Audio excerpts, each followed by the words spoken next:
نن یو ډېر ښایسته کور ته ستا ښکارومه.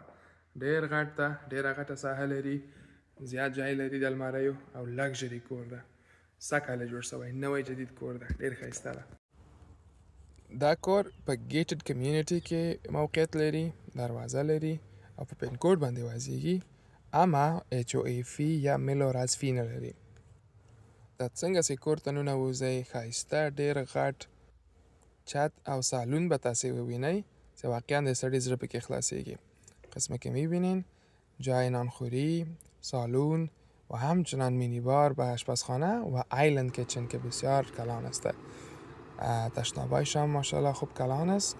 هر اتاق نسبت به اتاقای خانه دیگه بزرگتر و کلانتر است و واکین کلازت داره که میتونین داخلش هر چقدر که بخواین وسایل خود بانین.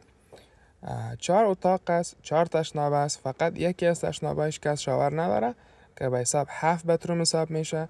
دیگه همه تشنابهش که است فول بتروم است و این اتاق که میبینین از خود همچنان مثل اتاقای دیگهش کلازت داره. واکین کلازت است کلش. تیار الماریگکاتشان جور شده و این هم کلازتی که آشپزخانه است که به حساب پنتری است. گراجش هم 3 تا 4 موتر میتونه دیگه جای شوه. یه به حساب مینی کیچن، جایی که خورترک و تشنابه که دیگه و این هم ماستر بندروم است. در بین ماستر بندروم ماستر بتروم واقعا داره که قسمی که میبینین سپا واره از بخیم. اینجا هم سینک داره. در داخل کلان کلازت داره که بخی یک اتاق وارست. هر چقدر بخوایدش وسایل جای میتونی. این تشنابش است و این هم سپایش است یا جکوزیش است، شاورش است و یک سینک دیگهش است. در جمع 4 اتاق و 4 تشناب است. بسیار یک اولی کلان داره که به باغ و باغداری به هر چیزی که میخواین خودتان به دیزاین خود میتونین را درست کنین. فعلا فقط اولی خالی است که خودتان میتونین به طبیعت خودی را دیزاین کنین.